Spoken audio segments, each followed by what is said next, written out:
have before me the program. Unfortunately, I've reached that stage in my life where I have multiple sets of glasses to manage different distances I wish to see. But the one distance I have yet to conquer is where I stand between myself and this document that sits in front of me. So this may result in a number of these pronunciations that may seem numerous to you. I hope you'll bear with me should that be the case. Our first speaker, who will speak for about 20 minutes, is Professor Paul Lawrence Rose of Pennsylvania State University. He will talk about Muhammad and the Jews of Medina and Khaybar in modern Islamic anti-Semitic mentalities, a subject of compelling interest and much difficulty. I think what we're going to do is that we're going to allow for 5 minutes of discussion or questioning after each of these papers, and should time permit afterwards, then we can address questions to all of the speakers. So, with your permission, please go. Thank you. Thank you, Jack, who known as Jacob. I mean, this is a very quick 20-minute talk, and I'm going to cover some very complex topics rather superficially. Just to give you a taste of what I think are some new possible ways of attacking anti-Semitism, or the analysis of anti-Semitism, I should say. The first section is on a general method to be applied to the history of anti-Semitism. The second is a special method for dealing with a very difficult problem of ascertaining how much we really do know about Muhammad's relations with the Jews of the city of Medina, whom he eventually expelled, subdued from the city, and then attacked in their last fortress at a series of citadels at the oasis of Khaybar. This is an extremely complex subject among specialists, like my friend Professor Lazar, who's an Islamicist, I should say. The third part of the talk is to do with the emotional impact and survival of the traditional Muslim narratives about Muhammad and the Jews of Medina, and how these tendencies, these emotions, these fantasies emerge in current political rhetoric and discourse in Islam. First of all, the general method I'll skate over very quickly.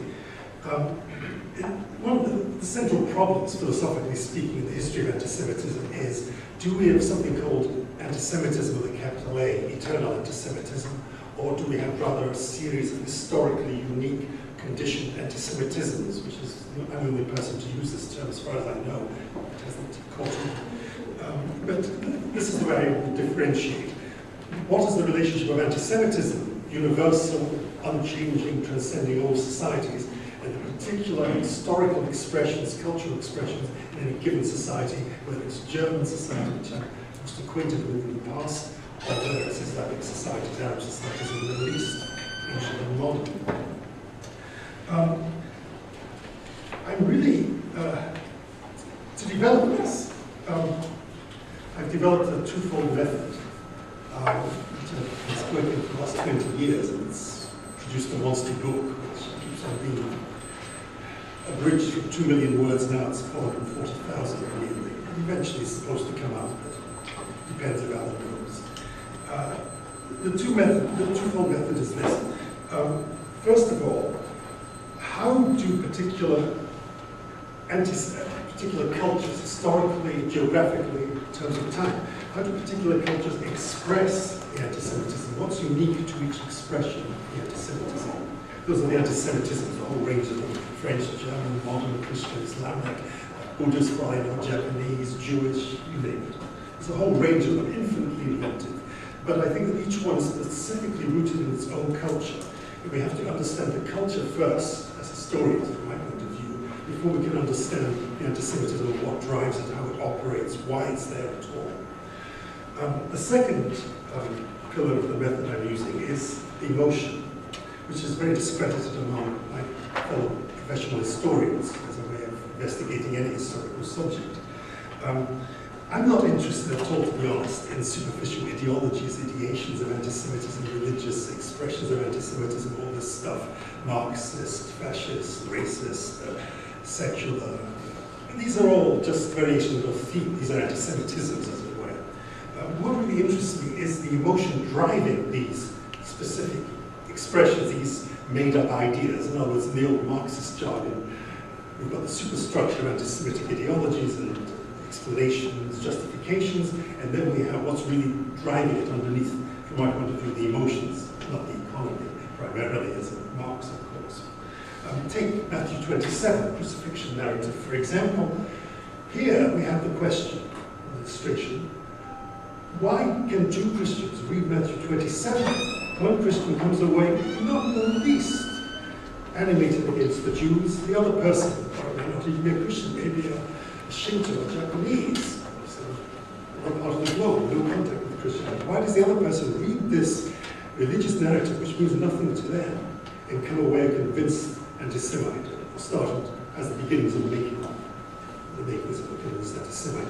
And I think you have an emotional disposition here. A whole personality series of traits, which is present in one individual, not another. Now, the only people to have really looked at this are, of course, the authors of The Authoritarian Personality, one of the most neglected texts. I don't subscribe to any of the sociological views of Horkheimer and Dorn and so on in the Authoritarian Personality, but it is a tremendous treasure trove of interviews, psychological interviews, explaining the nature of particular anti-Semitic personalities, and their mental structures, their realms of sensibility, mentality, feeling, and so forth. And the rational explanations are absolutely pointless. There's no point in looking at rational explanations here. You must go straight for the emotions. You can see, maybe, if I've explained this at all coherently, there are some possibilities that result. First of all, the emotional profile supplies the basis of eternal anti-Semitism, universal anti-Semitism. It's not present in everyone, just as people fall into different personality types. So that's an immediate point.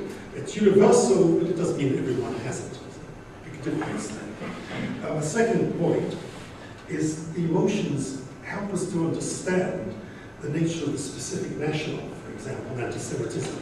I mean, case in point is, of course, obviously German anti-Semitism, which is more known as a debated point, and from the point of view of today, Islamic anti-Semitism, Arab anti-Semitism. If you look at those cultures, and you see what you might call the deep anthropological cultures in those societies, then you can begin to characterize, I mean, I'm speaking very generally here, certain cultures as hysterical in a clinical sense almost, certain as well-balanced, others as open to compromise, and so on and so forth. Some are preoccupied with the concept of honor, others with treachery, insecurity, fear, violence. Each society has its own deep society, culture, which anthropologists are very well aware of. So once you look at the whole social culture, I'm not talking about national character here, which is an old discredited, simplistic notion, it's something much more complicated.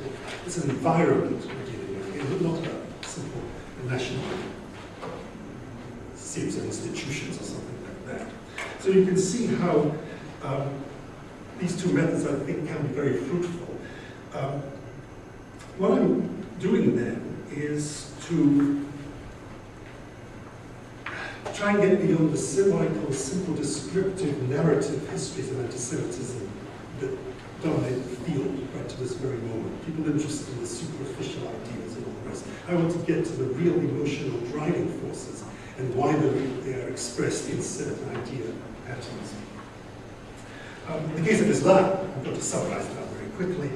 I mean, the culture, and here you can accuse them of being a racist or whatever it is, which doesn't matter to me because it's a non-category as far as I'm concerned. In the Islamic case, we have clear expressions of rampant emotion. If you saw Wilson's clips this morning, which are quite shattering in their cumulative effect, you'll know what I mean. You feel it. If you put your mind back to this morning and show you those clips. I mean, this is a series of completely jumbled, chaotic, contradictory anti-Semitic cliches, whether they're Christian or blood libel, or whether they're Islamic, or whether they're secular or nationalistic, or whatever. It's idiotic in terms of rational debate and discourse and analysis. But they have a cumulative effect because they flow together seamlessly, because they are expressions of pure emotion. It's pure fluidity of emotion that's driving them. And that's what we'll be looking at today to some degree. Going on now to the specific problem method of Muhammad and the Jews, I'm not going to, if you want to read the details of the early Muslim sources, you can look at the wonderful collection by old Andrew Boston, Legacy of Islamic Antisemitism. Read them for yourself, they're quite hair-raising. The problem there, of course, with Boston's material, from a professional historian's viewpoint, is that he isn't able to discriminate between the nature of each source and how to control it. I mean, a source can say anything. The point is whether it's the truth or not, the historical truth. How to recover the historical kernel from these very early Islamic sources is a big problem among professional Islamic historians. I'll just sum it up very briefly for you. I mean, basically, we've known at least 100 years that there are big problems with the collections of sayings of the Prophet, and one of those you read about this morning is the one about the stones in the trees hiding the Jews and so forth. It's a big crux of debate how authentic this is. It wasn't really said by Muhammad. And we know that a lot of these hadith, as they're called, are forged. However, in recent years, there's been a tendency to separate legal and theological sayings of the Prophet from the historical ones. And I think most mainstream historians are now inclined to accept the historical ones as more authentic. Another big problem is what's called the Sirah, the first biographies of the Prophet, histories of the Prophet, which date from the 8th century, well, 150 years after Muhammad. We know what time does to historical memory, and so on. And here there's a big debate. The revisionist historians, say Patricia Crone and others like that, argue there's a circularity problem here, that we can't know if any of these stories are true at all. In fact, she regards them as parts of a storytelling tradition. She thinks they grew up, these accounts of the Prophet's relations with Jews, in order to explicate various very obscure verses in the Quran. Then, with the Quran itself, we have a problem of controlling the sources because we don't know the precise datings of a lot of the verses, whether they're authentic or not, and this is a matter of intense disputation right now between schools of historians at YIISA now. So this is a circularity problem. We can't use the Quran to control biographical material, the stories. We can't use the stories to control the Quran. It's circular. What my method is to take the earliest agreed authentic text of Islam, except possibly that's the Quran, and use this to control in a triangulated way the Quran and the biographical material, the Sirah. This is a very complex operation. Why it's worth pursuing, it hasn't been done so far, to my knowledge by any serious historian, is because why it hasn't been done, basically, is no one's thought of it. But apart from that, let me start, rephrase this.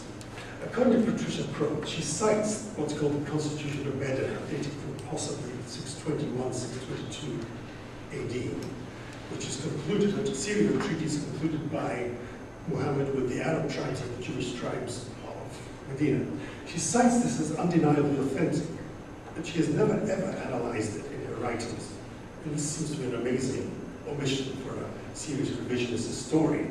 To admit the Jewish problem in Muhammad, when the earliest text we have is allegedly a Jewish text, a treatise with Muhammad. But anyway, even the revisionists admit it's authentic.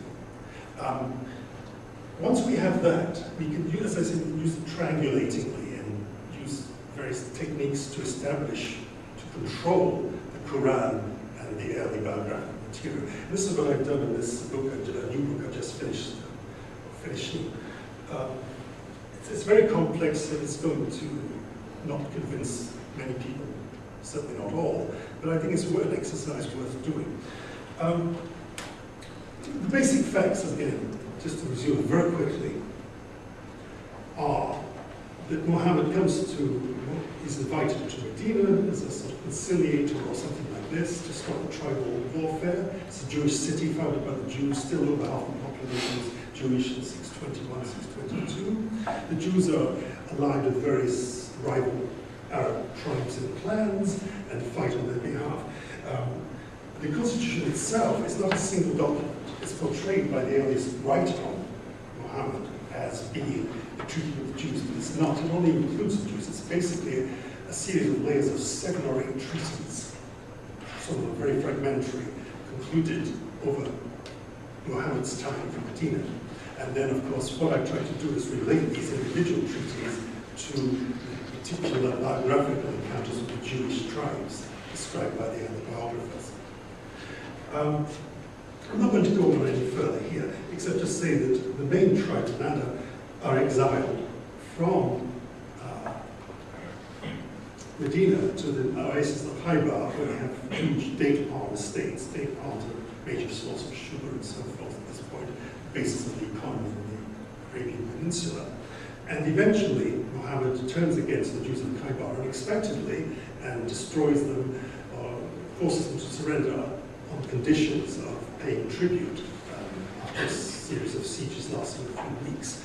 And he'd already subjected the Jewish tribes of Medina itself by attacking their armed fortresses. And by the way, many ruins of these fortresses in Medina and Haibar are still standing. They've never been excavated, these scriptures have never been looked at, and of course it's difficult to get to them if you're a Muslim. But that's a field of research that desperately needs opening up, the archaeological aspect. I'm going to go on to now the emotions underlying these narratives. There are two basic emotions. One is humiliation, the need to humiliate others, especially the Jews. And secondly, the fear of treachery. You find these emotions rampant right through the Quran, right through the other traditions, the biographical literature, everything to the present day. When Maimonides in 1172 says, no nation has ever been so eager to humiliate and degrade us, he's actually quoting from the Quran, one of the Quran prescriptions on what to do with the Jews. People dismiss Maimonides as not knowing anything about Europe, but that's a misconception, I think, for reasons I won't go into here. Finally, how does all this stuff figure in contemporary Islamic culture, where the past lives continually in the present, you might say? We find in the memory clips it coming out again and again in the form of fantasies of murder, extermination, destruction, defeat of the Jews. Sayyid Qutb was one of the major sort of popularizers of this approach in the 1950s and early 60s until his death. And his famous essay on our struggle with the Jews starts off with the very first sentence: the Jews were the first enemies of the Prophet, and they remain so to the present day. They are still the same Jews forever and ever. There is no past, there is no present.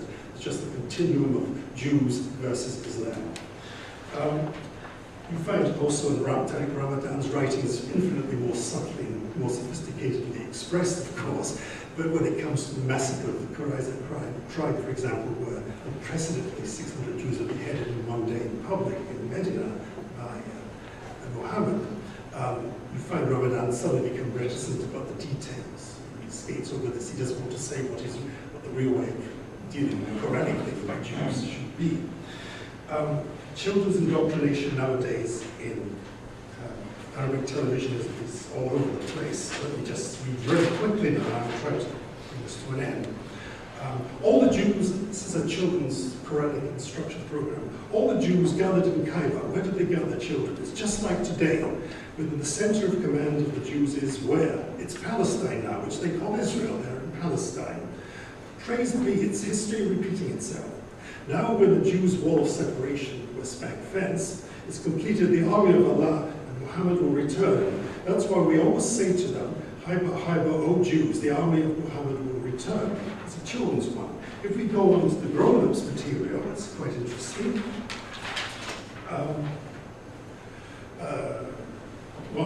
Last year, Hazen Shuman, one Egyptian imam, he says it's a whole lecture on Haibar, the destruction of the final Jewish holdout.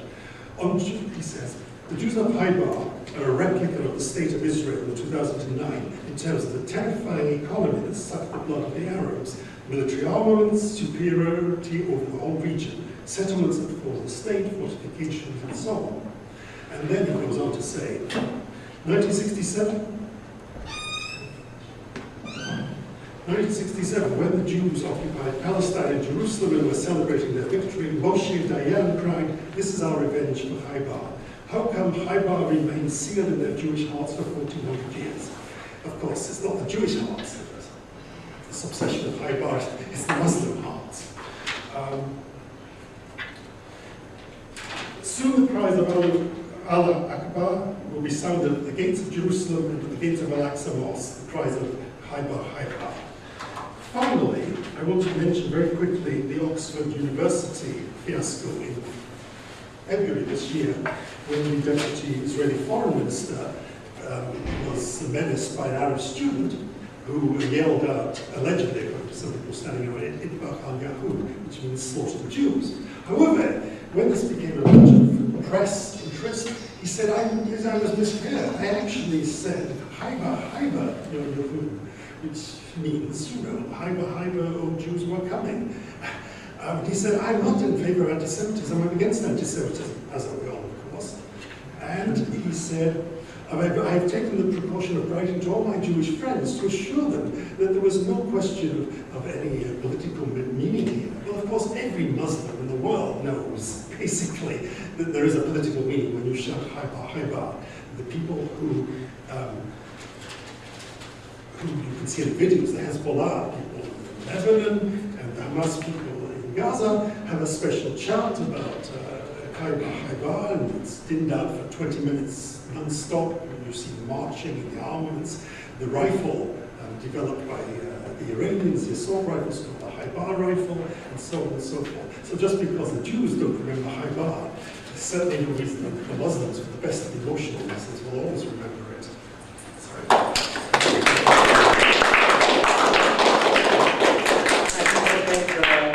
Questions from the floor. Anybody have a question? Yes. Perhaps I'm a minority here, but I subscribe to Daniel Pipes and his thinking that this is a titanic struggle, that this is not a Jewish Islamic struggle, this is a anyone else other than Islam struggle. Oh no, there's this line of interpretation of Islamic anti-Semitism, which is, Islam is against the Jews because they're Dini, and it's against the Christians. That's what you meant. It's against everyone. Even you and I are eligible for death, yes, because yes. we're not we're not outfidels. The point here, though, is the critical point, is that there is that. Plus, there is a specific charge of additional anti-Semitism against the Jews. It's especially the Jews. It's quite clear in all the rhetoric of Islam right from the beginning. And there are countercurrents to it, temporarily a softer line, practically a softer line. But it's very difficult to go against the weight of the tradition. Yes? I appreciate the fact that you addressed the deeply underlying emotional factors, because again, what we saw in the clips this morning, it goes straight to those emotions. And I've heard, Joseph explained to me that anti-Semitism in Germany is based on the fact that Jews couldn't buy property and were money lenders, and I would say, you must be joking. So any kind of rational explanation for anti-Semitism to me really doesn't make any sense. Thank you. What can I say? Thank you. Gone for that. No. Of course, as the chair, I'm obliged not to say anything about these matters, very complex matters. But one thing I can say is the term Islamist used to be a perfectly respectable term for people who do the kinds of things that I do and other people do. Before it was hijacked to mean something rather different, so now we're called Islamicists, you see, and in 10 years from now we'll probably be something else in the course of time. Now, our second speaker is Dr. Neil Kressel of William Patterson University, who's going to talk about the demonization of Jews as pigs and apes, theological roots, history, extent, and contemporary implications. Some of this we already heard today, so we'll be prepared for your remarks.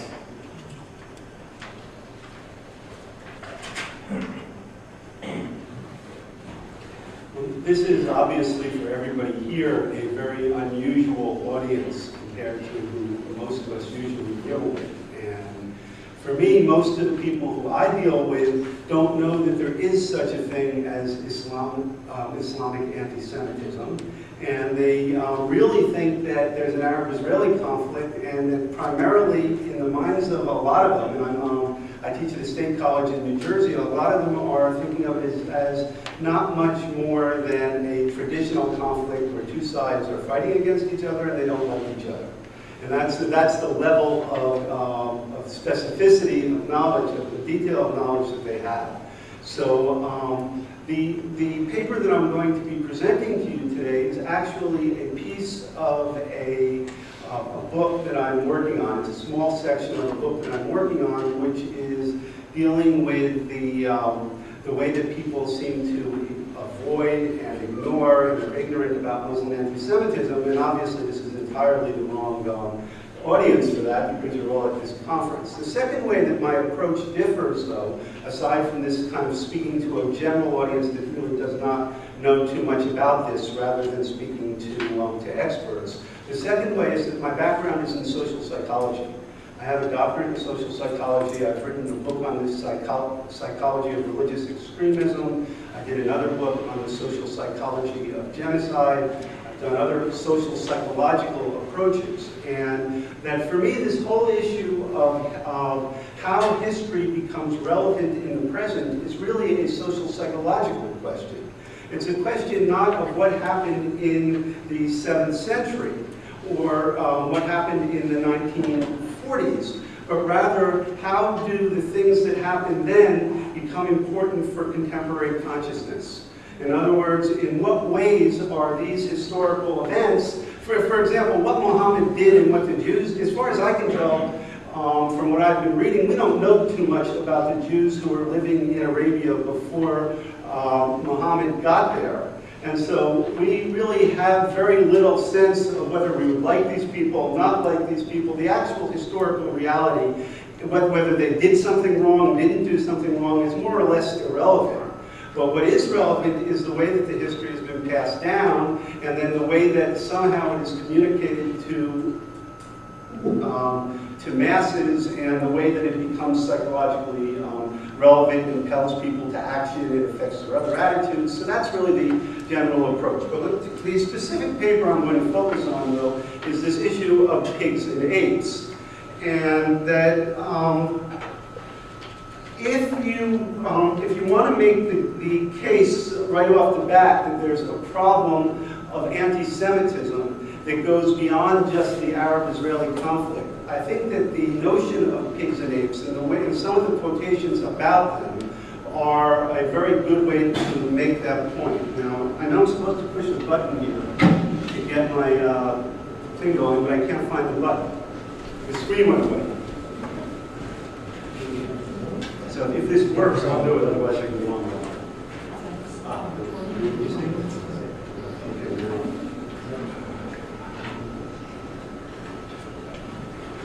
Okay, so the poem, another thing is just for starters, I thought I'd remind us of what we're talking about with apes and pigs, because the words go by so quickly that they're really talking about animals here.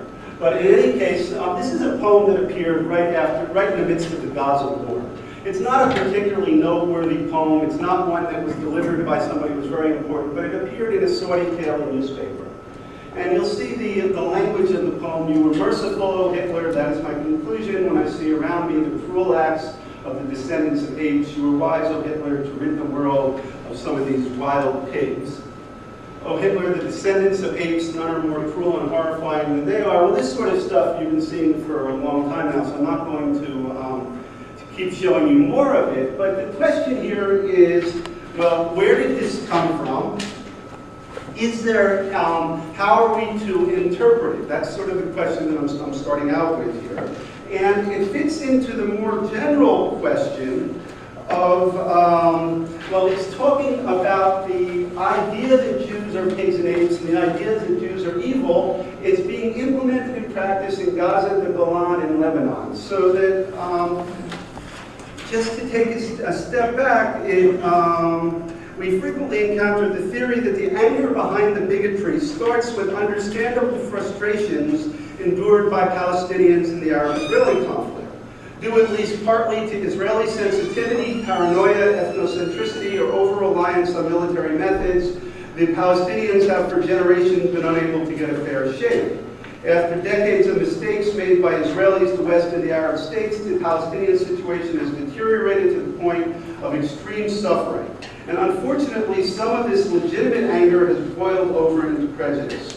Along with the Palestinians, and acting mainly out of similar motivation, many other Arabs and Muslims have experienced indirectly the suffering and pain of their brethren and have joined in the hostility to Jews. But that this prejudice to Jews is not like old-fashioned bigotry, rather it is an outgrowth of a political conflict, and its solution is at bottom political.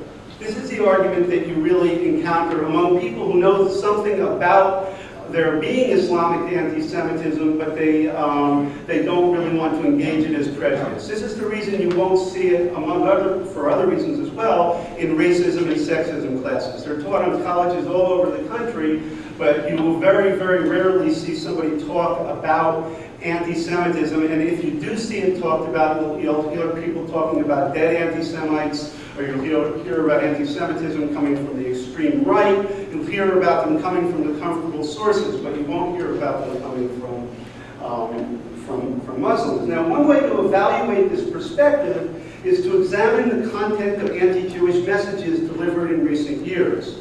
And one thing we can do is, first of all, this whole idea that it started with Gaza. That's a really naive view, and you do hear that expressed. Many people will point to a spike because of Gaza. In other words, there was a lot more, the 2009 Gaza war, you'll see a lot more anti-Semitism after that, but there are some people who believe that that's really the reason for it. And to that, you can at least go back 10 years, or you can go back, certainly if there are historical reasons in recent history. But the real question is, how far back do you have to go in history to find the sources of this anti-Semitism? And that I have here let's see if I can, this is a sermon that was, a lot of these come from those same memory things that everybody else sees. But anyway, it says, this is a Friday afternoon sermon. It says, in the protocols, the Jews included their plan, and they go on and it just talks all about the stuff from the protocols of the elders of Zion. And you'll see this is very classically lifted from the protocol mentality. But then the second thing that this speaker said, he's really citing his sources. He's saying, source number one is the protocol. Source number two, we Muslims know best the nature of the Jews because the Quran has informed us about this, and because the pure Sunnah of the Prophet Muhammad has devoted much space to informing Muslims about the Jews and their hostility to Islam and its prophets. So certainly, if you look at the sources that this guy is citing, he's giving you his footnotes. Now, is he giving you the right footnotes? He's giving you footnotes, but are these really the sources? Is this really where it comes from? Well, I'm going to come to that in a second, but I do want to spend just another moment talking about how widespread this pigs and apes thing has become. One thing is that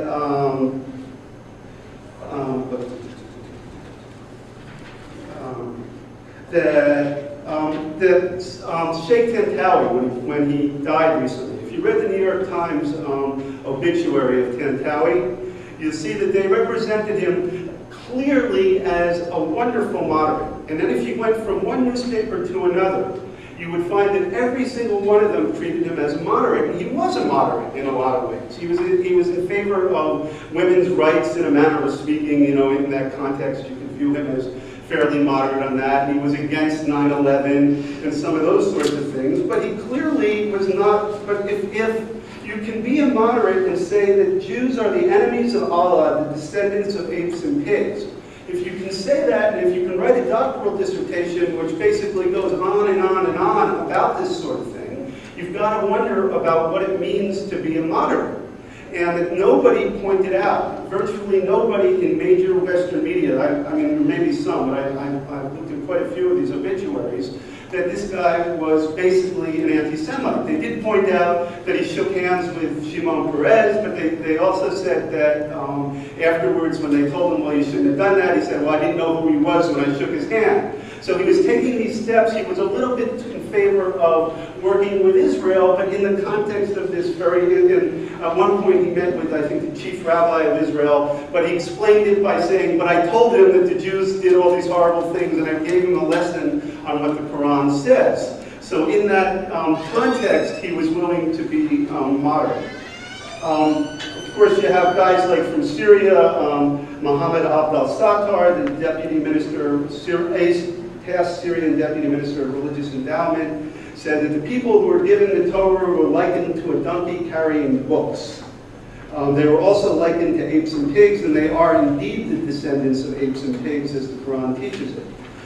Sheikh Abdul Rahman al-Sudais, he's the guy with the beautiful voice. If you go on the internet, you can download him singing parts of the Quran. I have no clue what they're saying. I don't know Arabic, but they sound very pretty. But anyway, this guy, when he went to London for an opening of a mosque, again, you got all the papers saying what a moderate he was, calling for cooperation. And a year earlier, he had said, read history and you will understand that the Jews of yesterday are the evil forefathers of the even more evil Jews of today. Infidels, falsifiers of words, calf worshippers, it's interesting, prophet murderers, deniers of prophecies, the scum of the human race, accursed by Allah, who turned them into apes and pigs. Well, I'm not going to go on with the more extreme guys. I have Al-Qaeda guys, I have Hassan Nasrallah who uses it. You really find that Al-Zawahiri uses it. You can find it all over the place. You also find that this is, that when they draw pictures of Netanyahu or of Sharon in the past, they use pig snouts. So it shows up visually as well. You saw the little girl, in the 3.5-year-old girl who was saying Jews were pigs and apes. And then they did a claymation special. I had to look up what claymation was. It's a type of clay animation where you make little clay figures and they walk around. But anyway, the Jews were turned into pigs and apes, and that was on Almanar TV. They even found a book in England at a school that was funded by the Saudis, where one of the textbooks was teaching that the Jews were pigs and apes in England. And then when they told the principal of the school about this, she said, well, we don't use that particular part, but we still want to keep the book because other chapters are good. And we don't want to waste the book, which is sort of an interesting idea, because you can imagine someone making the same argument in the United States about, well, there's one line in here which says something very racist about blacks, but we won't teach that, but the rest of the book is good. Anyway, they put pressure on her and she finally pulled it back. So where does this come from? Well, if you go to moderate Muslims, they will give you an answer which sounds to me quite reasonable. And I think if I were a Muslim, I would buy this and I would see nothing wrong with it. If you read the actually what happened, it's just some Jews who didn't follow the Sabbath. And what they specifically did was it had to do with fishing. And apparently God had set up a test for the Jews. And the test was that fish would not be around when they were trying to fish on all different days. But instead what would happen is on Shabbat, the fish would come. And then if the Jews went to fish for it, they'd be breaking the Sabbath. And there are a lot of different variations on this. One is that one guy dug like a channel. And so the fish would swim through the channel, and then he would trap them on Shabbat, and then the next day he would pick them out and cook them. And so he wasn't really catching them, he thought. Well, anyway, what happened is there's a lot of different versions of these things. I mean, you really do have to go back to the history, and I'm not the guy to do it, but if you read through the different early commentators, one person says one way of doing it, one person another, and they all generally, though, agree that it was some Jews, not all Jews, and that they were turned because they violated their own Sabbath rule. I think it's, given how little we know about that period, and just trying to take a guess about where this story came from, I wouldn't find it implausible that there was a Jewish story like that, a local Jewish tradition that just didn't survive. There's nothing, in other words, in those days, turning people into animals was not such a weird thing. And if you look back, YIISA Lichtensteiner, I guess I don't know how to say that name, but anyway, did some very interesting research where she looked at, well, why pigs and apes? And apparently, if you look at different cultures around that time, pigs, of course, we know Muslims don't eat, and they were looked on as detested, but apes in particular, there's a long history of how the apes were viewed as demonic and as very, very evil animals. So it was no accident that it was turned into pigs and apes, but the message may well have been simply that we turn people who violate religious laws into pigs and apes. Bad things happen to them, so you shouldn't do bad things. And the message could have been intended for Muslims, and it's also more generally saying that this new body of religious law is superior to the old body. And the reason that it is superior is because this old body had been corrupted. And so there's an important idea of presenting the Jews as somehow following a corrupt body of religious law, that they've gone off in the wrong direction. And so anyway, you could take the modern message as, well, it's not such a bad thing. It's just giving a moral message here, and it has nothing to do with contemporary Jews. There's also the idea of whether these Jews actually, whether these apes and pigs reproduce. The basic argument is that the most common view is that they did not reproduce. There's also an argument of whether if they did reproduce, are all the apes and pigs now descended from those? And there was a, I guess it's a Syrian minister of some sort who was arguing that all of contemporary pigs are descended from Jews, and that is precisely why Muslims aren't supposed to be eating them. So I'm running out of time here. I do want to make a few concluding points. Let me just click ahead here.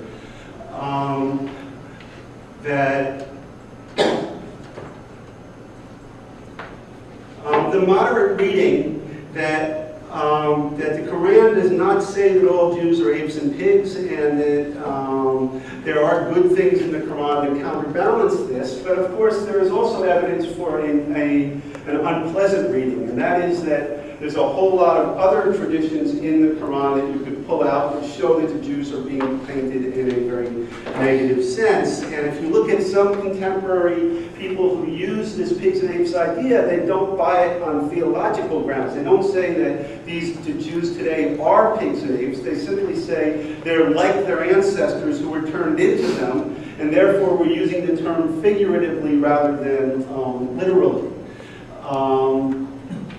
Let's see, really almost out of time. Okay, let me just finish up very quickly. This idea of thinking of people as animals. In the social psychology of genocide, that is a precursor to genocide. That's one of the things that's one of the very clear, this dehumanization and demonization are the first steps that are almost always taken towards people before you kill them.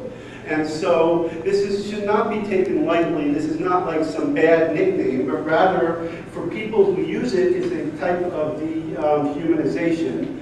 And then more generally, this I just want to make one quick point about the whole argument about the origins of Islamic anti-Semitism. How much should be attributed to the distant past, how much to the recent past, how much is even more contemporary than that. That the historical foundation, the validity of the historical roots of a prejudice aren't what accounts for its intensity or its resilience. So in anti-Semitism, that it was, if you take the argument that Islamic history was a very fine place for Jews for many centuries, that does not mean that it somehow is less intense or less embedded in the culture today.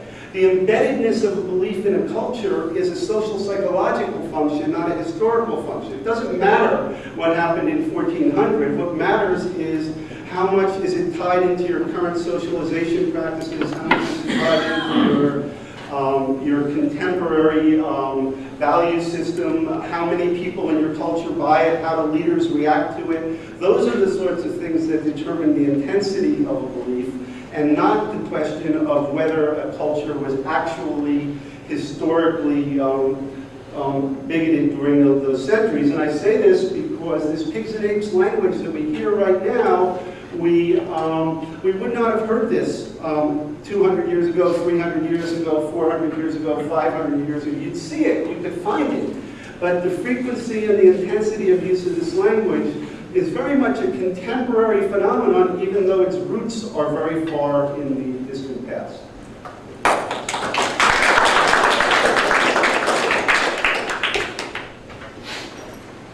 One or two questions. Sure. Can I just ask about the contemporary phenomenon you mentioned about the pigs and apes, and how would that relate to the current movement of the Islamic leaders and scholars? For example, with the articles of the common word. The common word in the New York Times, they come together and say that we disagree in the God. Okay, well, I think that the best is, if I understand the question, is that you hear a lot of talk about a common world, you're saying, and common word, a common religious tradition, you mean? Or what, a common word which emphasizes on loving God and loving our neighbors. Okay. Well, I think that you would have to make quite a stretch to say that the people who are making all those quotes that I gave in the beginning, the contemporary leaders, believe in that very deeply, although I certainly don't want to argue that I give all sorts of quotes in my argument of Muslims who I think are sincere in their faith and who are not anti-Semitic. And so I don't think there's anything in this religious tradition any more than in the Jewish religious tradition or the Christian religious tradition that necessitates someone to nowadays be extremist. And I think that it's a matter of how you interpret your sacred works. All of the sacred works are tarnished. It's a question of how you interpret it. Unfortunately, we're not hearing a lot of very positive interpretations of this stuff. Yes? One last So question. this is exactly what I was going to ask you. We have Muslim speakers at my organization, and they claim to be moderate Muslims, and they claim that Muslim is a peaceful religion. And when there are arguments about it, they say, well, that's because people interpret the Quran wrong. It's not really in the Quran, it's how they interpret it. What do you say to that? Well, I think that the question of who counts as a moderate is a very critical question. And just, there are moderates and there are moderates. However, it is possible for somebody, there aren't many, but it's possible for somebody to say that I follow Islam, and this is what this says in the Quran, that certain Jews were made into pigs and apes, and I say that type of punishment was because they didn't follow their own laws. It doesn't apply to Jews today. I think these guys who say all those crazy things that you read in memory are crazy, and I'm not siding with them, and I make a clear distinction that they are not following my religion, and they're doing it wrong. And I think if somebody says that, and they say that sincerely, then you take them at their word. The problem is that some people try to simply deny that all this is going on, and that type of moderate who says, well, Muslims really don't do any of this, and they talk more generally about Islam, and they don't make the distinction, they're lying. Yes. I think one of the concepts that I'm reading about is that in Islam, the historical time is different than the Western world. Essentially, what you have is what took place in the past and what's taking place in the present is united in terms of a metaphor that persists over time, that time really is not progressive, it is eternal, and it's metaphysical time. Does this fit in with the idea, essentially, of that what the Quran says is not just limited in that time, but is a persistent metaphysical truth? Well, that's interesting, and I think that obviously in Islam there's not the same break with the religious scripture that you see in some of the other religions that have made their peace more with the Enlightenment. But I think it's a little general. I mean, I think that to make a speculation about how people perceive time without studying them and all that, I'd be careful. Well, Stanley did this many years ago. Okay, just Let me just reinforce your point by saying, having written the book on that subject, I think you're absolutely right. Call it a day. However, moving right along, we have the last of these papers by Dr. David Sokol. Is this a paper or are we doing It's going to be a video. Oh, so everybody has to vacate. Can't sit there. Okay. Very right. On the Grand Mufti of Jerusalem? Yes. Thank you. Yeah, well, I'll stick to the time because the video is exactly 20 minutes. So. But I could go over in my introduction. No, the thing that I wanted to say to introduce it is that, not scientifically, but if I have a stack of books on books that were published by the Mufti, I think about one book a decade was published on the Mufti until 2001. And after 2001, I have a stack this high at all. And it's become a really relevant story. I don't know how many of you have read the Stieg Larsson books, the Swedish mystery, The Girl with the Dragon Tattoo. Well, the third one is called The Girl Who Kicked Over the Hornet's Nest. And I think Professor Herf and maybe Professor Kitzel are the men who kicked over the hornet's nest in a way by discovering these Turk translations of the Mufti's broadcasts. It really moved me to reevaluate the whole situation of what's going on in the state. And so what I do is I spend a lot of time drawing and doing art, and a lot of time thinking and writing about anti-Semitism. And so I put them together in this video with the idea not to dumb it down. It's only 20 minutes. It's not a dumbed down version, it's an introduction. And it's packed full of things. So we just got to admit there are a lot of people who aren't going to read Lethal Obsession.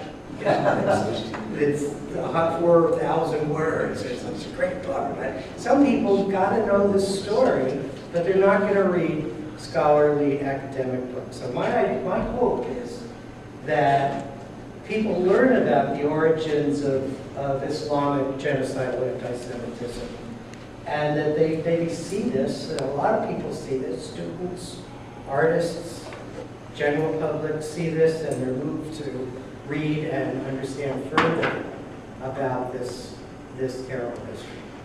So that's the backstory. And could you turn this on, because it's just a black screen. Anyway, I better go.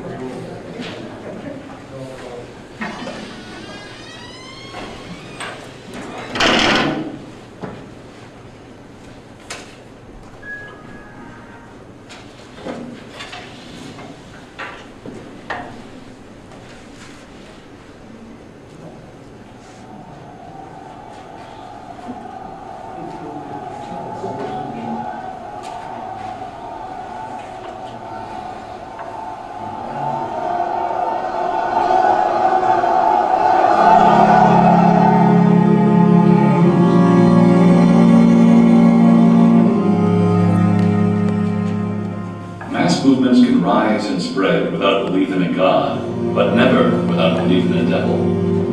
Usually the strength of a mass movement is proportionate to the vividness and tangibility of its devil. The True Believer, Eric Hoffer.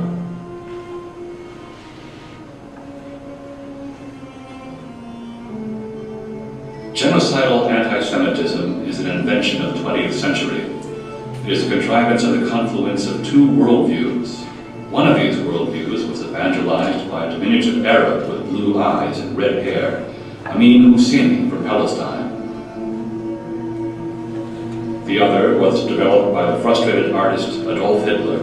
Husseini represented radical Islam and Hitler, the Nazi Party.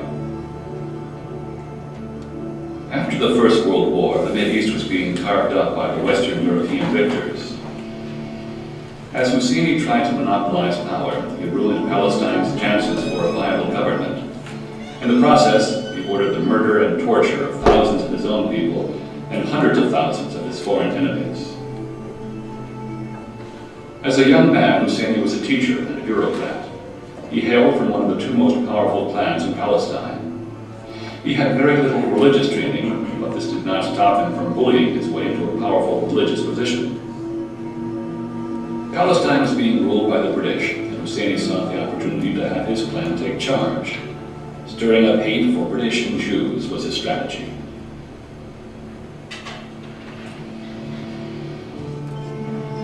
Kill the Jews. The government is behind us. There is no punishment for killing Jews. This he preached from the saddle on the back of his Arabian stallion to adoring crowds as he rode through Jerusalem. In the 1920s, Husseini incited riots and pogroms from the balcony of the town hall in Jerusalem. He whipped the crowd into a murderous frenzy. Jewish women and children were not spared in the pogroms he led. The Quran teaches that the people of the book, Jews and Christians, are to be protected by Muslims as long as they follow the rules. Husseini convinced many Arabs in Palestine that the dhimmis, as these non-Muslims were known, were breaking the laws of Mohammed and needed to be destroyed. After this series of riots, the British banned Husseini and he fled to Syria with his thugs. A few months later, he was allowed to return with no consequences. Ironically, it was a British Jew, Sir Herbert Samuel, who appointed Husseini as Mufti and added the gratuitous prefix Grand to make his title the Grand Mufti. It was certainly one of the grandest mistakes in history, a mistake that would lead to no good for Arab, Jew, or Christian. Samuel's action helped establish violence and tyranny in the Middle East for the next 100 years.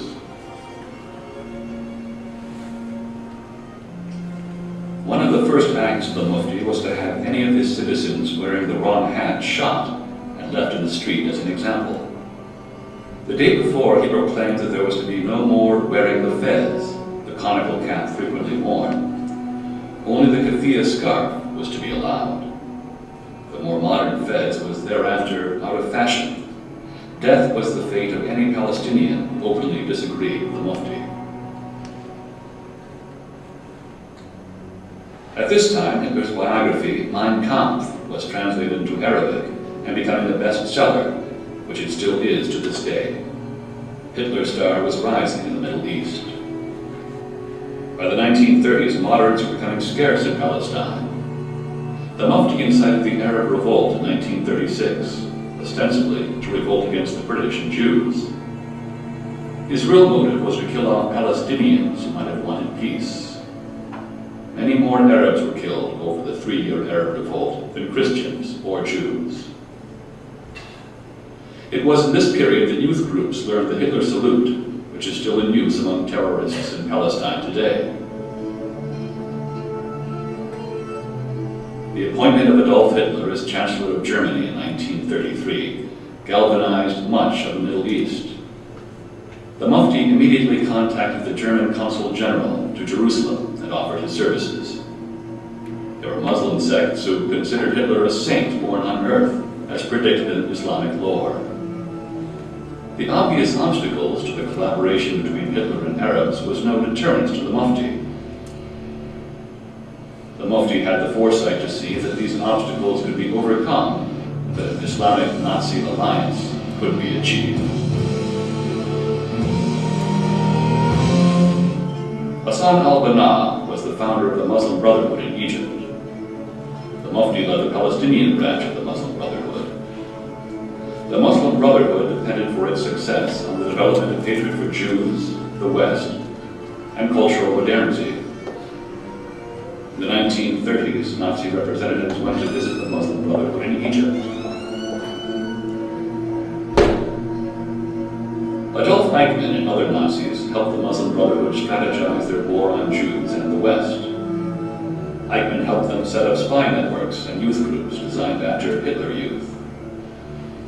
In 1937, the British governor of Palestine was stabbed to death on the steps of the Church of Nazareth in Palestine. Everyone knew that the Mufti was responsible for the murder, but before he was caught, he changed into Arabic women's clothing and slid out of the country.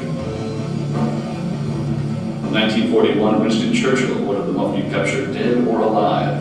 The Mufti was now on the run in Syria, Iraq, and Iran. He was protected by local governments and Axis powers. The Mufti spent 1937 through 1941 running in hiding in the Middle East. At the same time, he was building his base among jihadists, nationalists, and anti-Semites. Iran was the last country the Mufti took refuge in before fleeing to Germany. When he arrived in Tehran, the Jews fled like mice smelling a cat.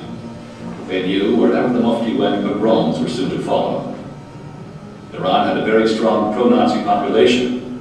In fact, the changing of the name from Persia to Iran is from the word Aryan, as in the master race. It was an attempt to curry favor with Hitler.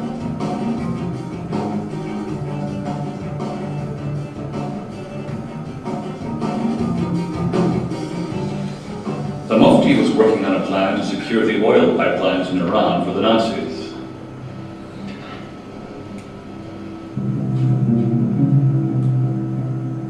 His plans were interrupted by Churchill's devotion to stopping him. Iran began to lean toward Britain as an ally. Iran was no longer safe for the Mufti. In 1941, he fled off to Rome for a short visit with Mussolini. After years of hero worship, the Mufti got his dream come true, a sit-down with the Führer himself. The Mufti was ready to make his pitch for a strong alliance between the Muslim world and Hitler. The Mufti promised to raise a Muslim Nazi army, help with sabotage and propaganda. Just as Hitler made genocidal anti-Semitism a requirement of Nazism, the Mufti made murdering Jews a requirement of Islam. It was at this meeting in 1941 that Hitler was recording his most explicit admission to his plan for the final solution. The Mufti was later to write in his memoirs that it was at this meeting that Hitler told him, "The Jews are yours." The Mufti only requested that Hitler give him access to the scientific methods Hitler had invented to solve the Jewish problem.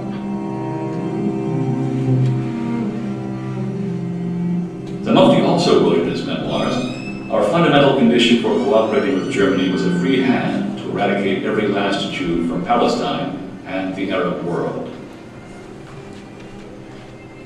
Did the Mufti know about the ovens? In a radio report he made in September 1944, admonishing the Europeans for not being strong enough in getting rid of the Jews, he said, "Are you not able to overcome the Jews whose numbers do not exceed 11 million? It was common knowledge that before the war there were 17 million Jews in Europe. Using the number 11 million showed that he knew before anyone outside the Reich that 6 million were gone."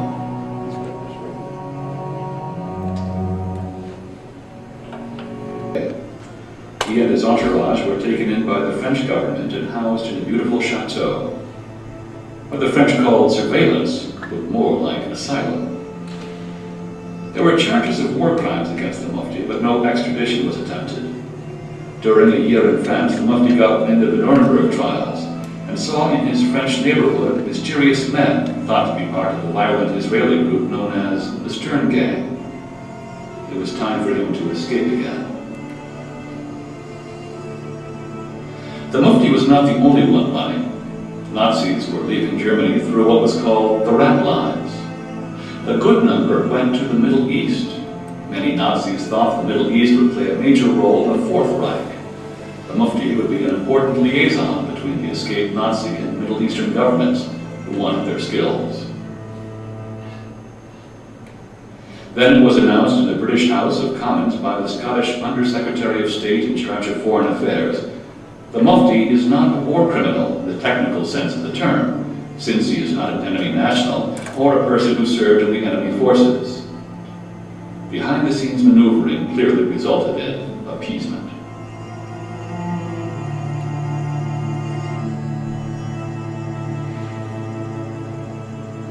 The Mufti disappeared from France in June '46. The Mufti shaved his beard, dyed his hair, put on a Western suit, took the passport given him by the future Prime Minister of Syria, and fled to Egypt. No one in the highest levels of Western government made any attempt to stop him. He did leave a thank you note to the French.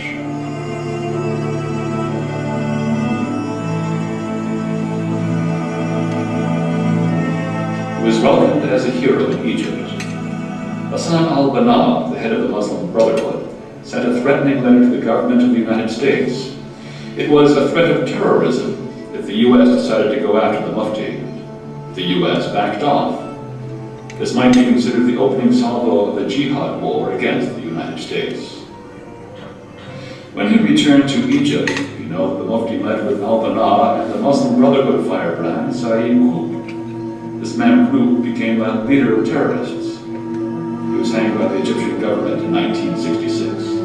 German Nazis held positions as the leader of the secret police, office of propaganda, and in the intelligence positions.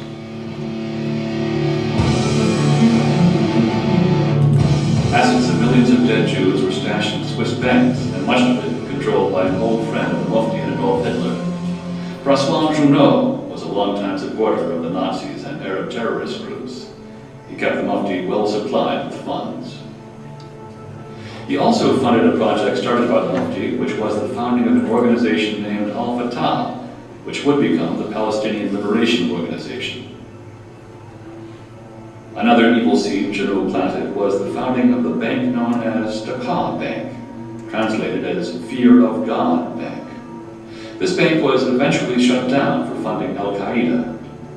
These are some of the indisputable facts connecting Nazi intelligence and money with violent jihad. In Egypt, a break was occurring between fundamentalists and the secular government.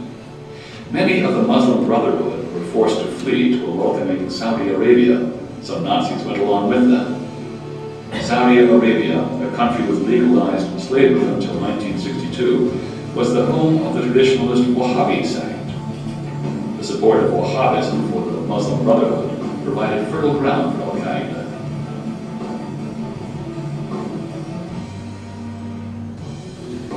Between 1947 and the Mufti's death in 1974, 800,000 Jews, many of whose ancestors had lived in the Arab world for thousands of years, were thrown out of their homes and forced to leave.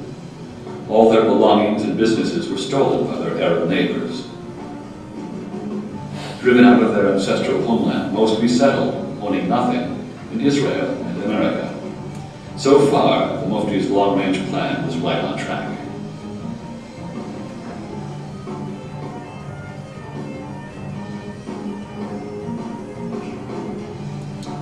When the Mufti started Al-Fatah, he appointed his so-called nephew, a member of the Husseini clan, to be its leader. This disciple called himself Yasser Arafat. Yasser Arafat has referred to the Mufti as his hero and has taunted the West for never being able to punish this accused Nazi. Referring to the Mufti, Arafat is quoted as saying, "I was one of his troops."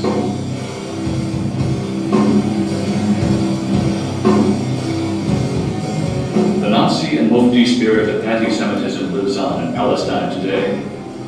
It is not shameful to respect the Nazis or the Mufti among much of the Arab population.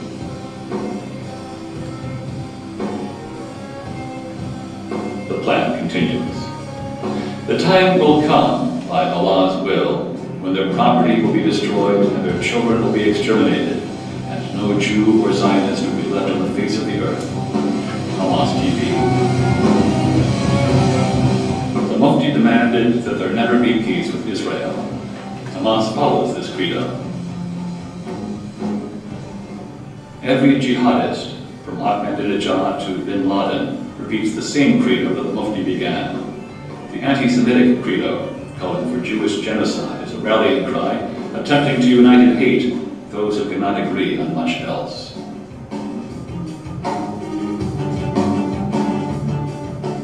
The Nazi train left the German railway station and headed for the Middle East.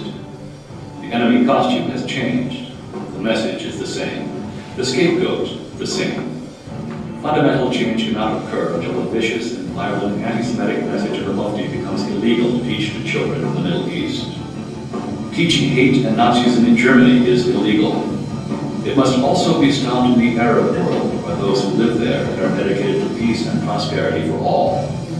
As long as glorifying Hitler and the Mufti has no stigma, genocidal anti-Semitism will grow.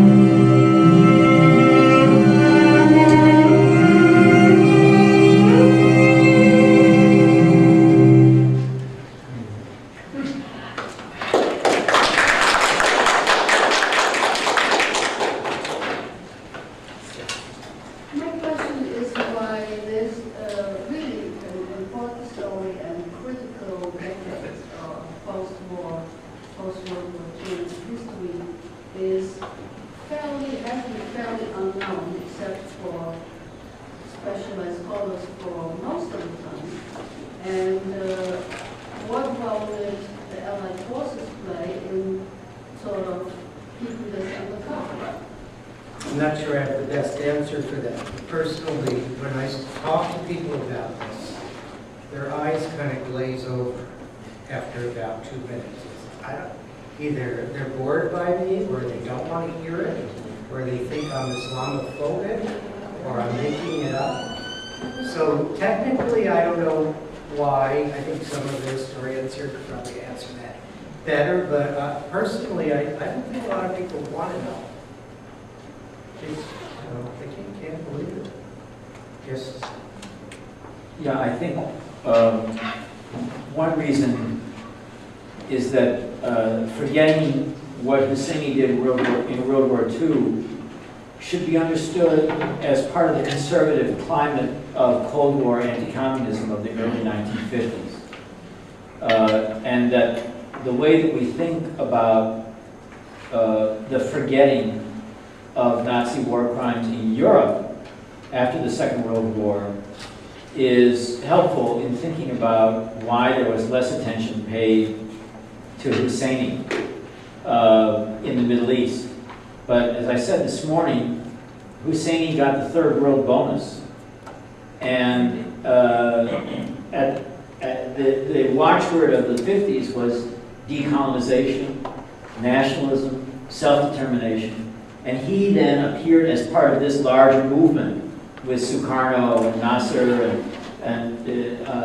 and to describe him then as an ex-Nazi just didn't compute. It didn't fit into this larger story of decolonization. And then there was the oil, the desire of the United States to have good relations with the Arab states. So I think those are some of the reasons. I have a question, though, that I wanted to pose about the film and about the panel, and it's a methodological issue, which is, if my colleagues in the history department at the University of Maryland were to listen to this panel this afternoon, that is, my colleagues at the University of Maryland who know something about the Middle East, they would say, like Herf, this is all Israeli propaganda. You don't read Arabic. You don't know the history of Islam. You don't know the history of the Middle East. You care about Jews. You care about anti-Semitism. And so for 10 years, you've read some books about the subject, and now you want to tell us about it. Well, you don't know what you're talking about, and we're not interested in hearing anything you say. That's what they're saying. So, Professor Lasher, I'm asking you, what can be done of a serious scholarly nature about these issues by those of us who don't read Arabic or Farsi, or for that matter, have a good command of Hebrew reading? Is there anything of a scholarly nature? I mean, Professor Rose obviously has done excellent work, and all these are interesting presentations, but I think that is a serious question in years to come. Jews have never been known as bad scholars. Whatever else people wanted to say about us, we were the first, we were the best scholars. We had the best command of all the languages.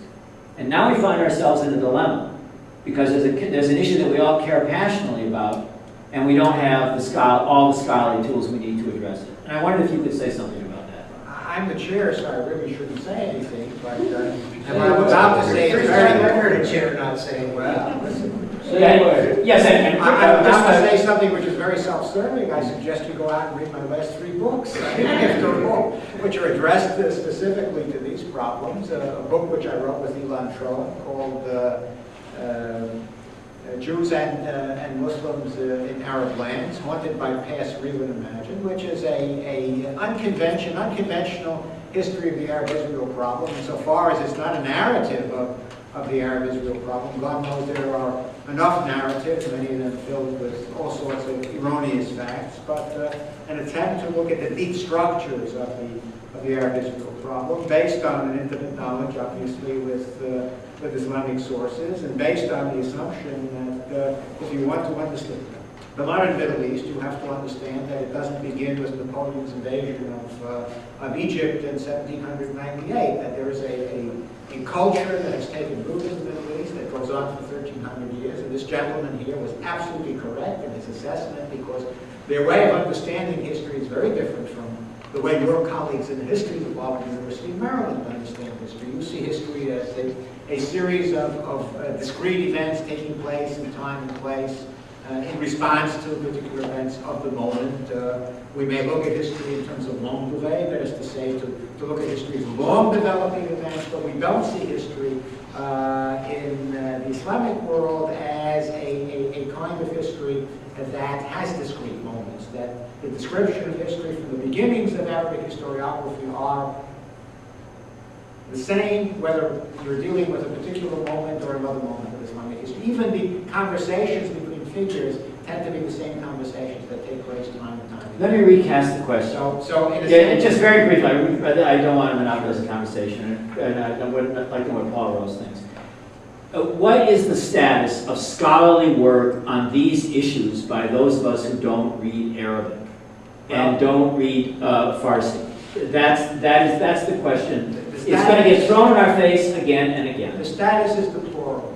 But you may also argue that the status of scholarship by people who read Arabic is equally deplorable. Only worse so because it has the patina of being really legitimate, in a sense.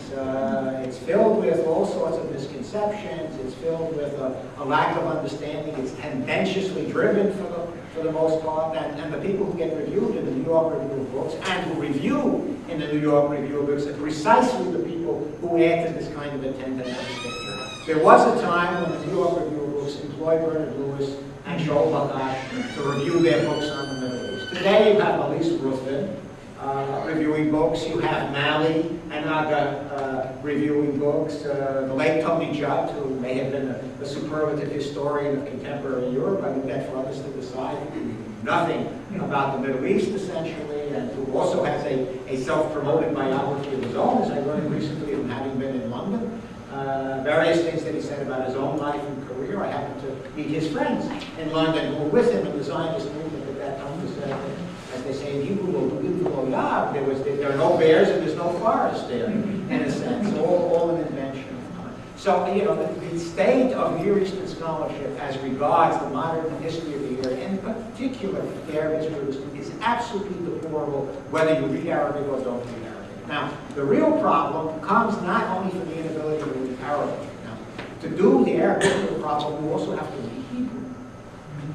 It cannot be done simply by reading Arabic. There is not a single Arab scholar who has gone to the effort to learn modern Hebrew in an attempt to understand or even go through various archival materials to understand what's going on. Rashid Khalidi, who has the reputation of being, for example, the preeminent historian of the modern Middle East in this country, self-promoted to the Columbia University Press that publishes his books, has never bothered to learn modern Hebrew, and has, despite his accusations that Israeli scholars don't look at archival materials, never bothered to look at the archives when he wrote his book on Palestinian nationalism. Now, I'd be very interested, now that the book has come out in a new edition, to see whether the new edition really contains a new introduction that brings it up to contemporary times, or whether he really went back and looked at archival sources. I don't think he did. If you compare his book, for example, on Palestinian nationalism, which is about this thin, which really stops in around the 1920s, or 1936 actually, with the Great Revolt. You compare his book to Shukla Porat's two great volumes written by an Israeli scholar on the emergence of Palestinian nationalism. Porat has about 800 and some odd pages. Khalidi has about 200 and some odd pages. Porat went through 26 distinctive archives. Khalidi went through 2 archives and number of letters and the like. You see the difference between serious scholarship on the one hand and tendentiously driven drivel on the other hand. You won't see that. I mean, there are no such judgments can because the reviewers, the institutions that do the reviewing, it's all in the hands of people who don't know anything. I mean, more specifically, I mean, if you look at Edward Said's material. But he's not a specialist on the Middle East. I mean, Said, your colleagues may even find criticism of Said. They can't find criticism of Rashid Halabi because he allegedly is a historian. He's a serious historian. I was just going to say that you know, the label Orientalism is applied to any of Israeli historians who read Arabic. Is the Edward Said pattern? This is the whole approach. I mean, a lot of Said comes straight from the Qur'an in the 1950s, where he talks about the Orientals, meaning the Arab followers who are taught by Western Jewish Oriental scholars. That's the real origin of Orientalism in Said's book. I don't know. Well, Said didn't know Arabic for one. He spoke kitchen Arabic. I mean, I heard him speak kitchen Arabic, but he couldn't read a text really. And you know, he was a professor of comparative literature who quoted from Goethe. And anybody who can say Gott ist der Orient, Gott ist der Occident means God is in the Orient and God is in the Occident clearly hasn't taken second-year German. I mean, to see something as glaring as that, or other kinds of areas. I mean, the scholarship is so terribly erratic; it's beyond imagination. But it doesn't carry because no one will get off. Well, people have actually said this, including people who are sympathetic with his political views. But it doesn't seem to create, or didn't create, any time. If you can just answer this question you had. The problem is that the Arabic is very difficult, but at the same time, the mindset, the mindset of even non-Muslim American scholars of the Middle East is primitive. It accepts the most basic truisms and narratives. I mean, things you wouldn't believe to be believed by anyone. I mean, that's the whole historiographical conceptual framework. It's really crude and primitive, whereas the Israeli period is much more positivistic in that sense. It's much more valid, but it's not the whole story yet. So you really do need the two, but you also need English and German progress. Look, I mean, you can understand, I think, let me give you an analogy, the German, anyone in this room who doesn't read German, could, if they read a few interesting books about Hitler and Germany, could begin to understand, get inside the German mentality without knowing German. And I think it is possible with Arabic, despite what the colleagues like to say. But you know, this is all professional turf guarding and so forth. And the point is the historiographical conception is no better or worse than anyone who doesn't read Arabic. So it's a waste of skill. What is the best-selling book for anyone who wants to know anything about Islam? Who is the one author? Karen Armstrong. Karen Armstrong. Total ignoramus. Karen Armstrong is the best. If war breaks out tomorrow in the Middle East, there will be a desk at Barnes and Noble, and there will be a desk at Borders. There will be a desk at every conceivable bookstore with about 50 copies of Karen Armstrong's books, and these books will be good. No, she's an apologist for murder, by the way. If you look into the treatment of But it's interesting to see with a lovely little story about Karen Armstrong. I, Mike Wine, when we went to London, I had dinner with the former director of MI5 shortly after 9/11, and I said, well, how are we going to cope with this? It's very different from Irish terrorism. And I said, yes, well, what are you doing? He said, well, we're all reading. I said, what are you reading? And he said, well, I'm reading Karen Armstrong's Life of the Prophet. And I turned around to somebody on the other side and said, Christ, that's a shitty book. You know, if MI5 is relying on Karen Armstrong for insight, this is absolutely true. Isn't that what I the world haven't caught up since. Professor is fighting this battle in academia, which is very important, and breaking ground in academia, which has its own parameters and values. But who really influences public opinion? Who influences public policy? It's the voters. You know, are my senators going to see this? I'd rather have them see this than read Karen Armstrong. Are they going to say, do you read Arabic, David? You know, no. So there's like a trickle-down thing, and I think that it's important that we get access, and the people who see that mainstream stuff, they really help. There's another aspect, which I think both Jeffrey Burke and Matthias Kunstler referred to, which is that we are only now beginning to see the archives opening up, certainly the American and British archives, even the Israeli archives. And there are plenty of researchers out there, and scholars, who are now beginning to.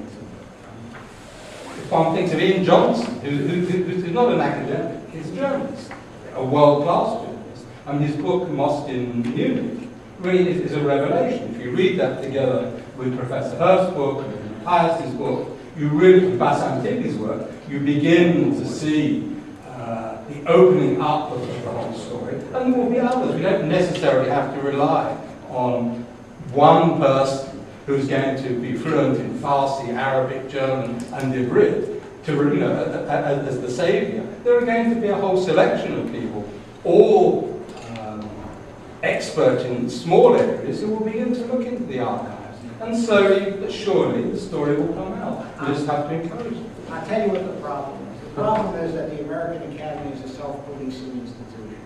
And every constituency is only responsible for its own turf. And the end result of this is that you only have to answer to the regnant orthodoxies of what is good for a particular discipline in order to get a job and get a promotion and get tenure and the like. Nobody in a department of political science will, I hope I'm not offending any political scientists here, but no one in the Department of Political Science will ask whether somebody has adequately correctly quoted sources in Arabic or in Persian or something to that effect. I mean, they're only interested whether the method somehow is congruent with the traditional methods of political science. And the end result is, as long as these individual constituencies hire their own people, you're going to get the kinds of results that you get. Yeah, we have a question. The The chairman's out of control. So, I'd like to make one comment on your question, Jeffrey's point, which is the resistance to hearing this. I mean, it seems to me that one of the great underreported stories of the last decade has been precisely this kind of genocidal incitement in the Muslim and particularly in the Palestinian world. And I think that one reason is that people really don't want to know how bad it is. And journalists don't want to tell us how bad it is because they're afraid we'll become right-wing instead of, vote for compromise solutions and stuff. My question to you is, I know it might add another minute to your 20 minutes, but how come you didn't deal with the Mufti's role in making a two-state solution in 47 impossible?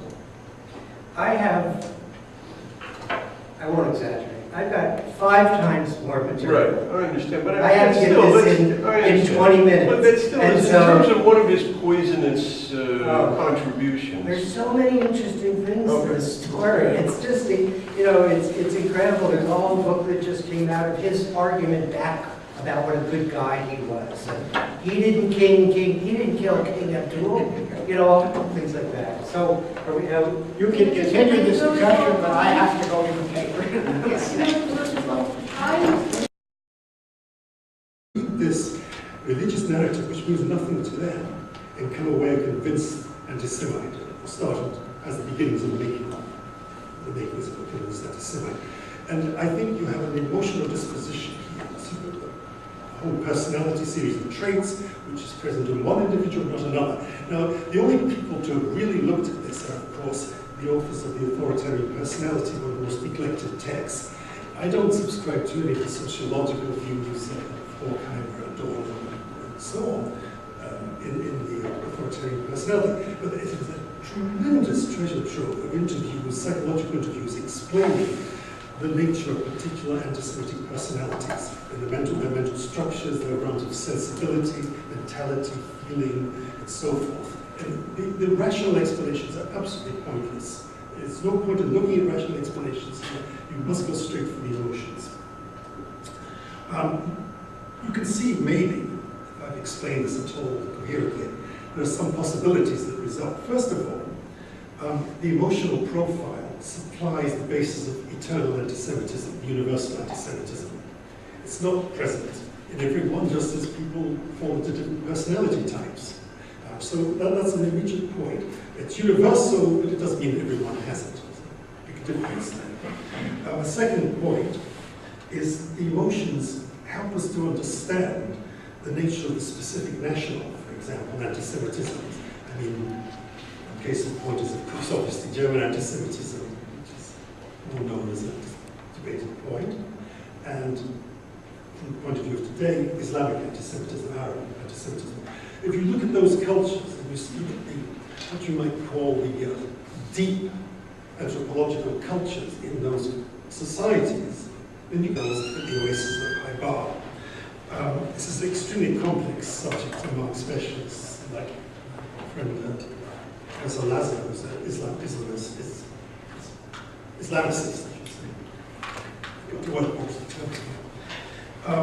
The third part of the talk is to do with the emotional impact and survival of the traditional Muslim narratives about Muhammad and the Jews of Medina, and how these tendencies, these emotions, these fantasies emerge in current political rhetoric and discourse in Islam.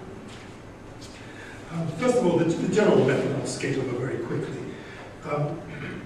One of the central problems, philosophically speaking, in the history of anti-Semitism is, do we have something called anti-Semitism with a capital A, eternal anti-Semitism, or do we have rather a series of historically unique conditioned anti-Semitisms, which is, I'm the only person to use this term as far as I know, it hasn't caught on. But this is the way I would differentiate. What is the relationship of anti-Semitism, universal, unchanging, transcending all societies, and the particular historical expressions, cultural expressions in any given society, whether it's German society, which I'm most acquainted with in the past, or whether it's Islamic societies, Arab societies in the Middle East, ancient and modern. I'm really, to develop this, I've developed a twofold method. It's working for the last 20 years, and it's produced a monster book, which keeps on being abridged from 2 million words now, it's 440,000 immediately. And eventually it's supposed to come out, but it depends on other knows. The twofold method is this. We begin to characterize, I mean, I'm speaking very generally here, certain cultures as hysterical in a clinical sense almost, certain as well-balanced, others as open to compromise, and so on and so forth. Some are preoccupied with the concept of honor, others with treachery, insecurity, fear, violence. Each society has its own deep society, culture, which anthropologists are very well aware of. So once you look at the whole social culture, I'm not talking about national character here, which is an old discredited, simplistic notion, it's something much more complicated. It's an environment we're dealing with here, but not a simple national series of institutions or something like that. So you can see how these two methods, I think, can be very fruitful. What I'm doing then is to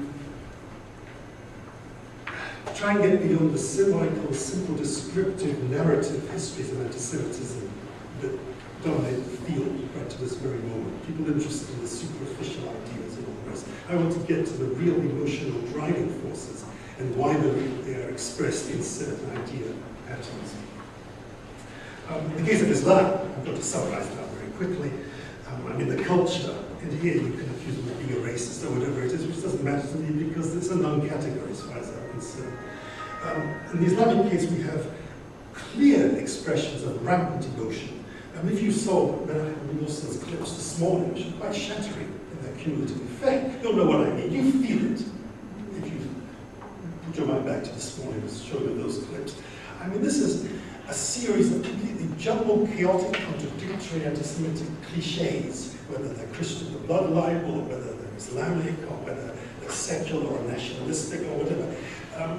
I have before me the program. Unfortunately, I've reached that stage in my life where I have multiple sets of glasses to manage different distances in which to see.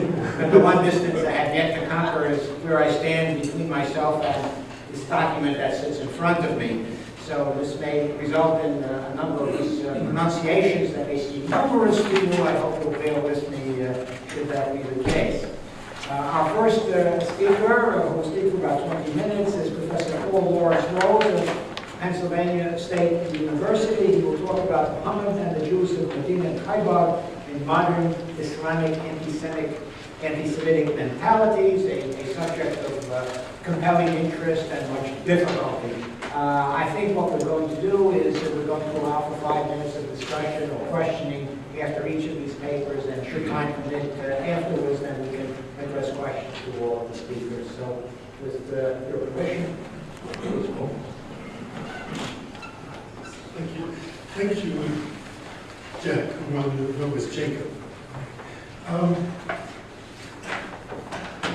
I mean, this is a very quick 20-minute talk, and I'm going to cover some very complex topics rather superficially. Just to give you a taste of what I think are some new possible ways of attacking anti-Semitism, or the analysis of anti-Semitism, I should say.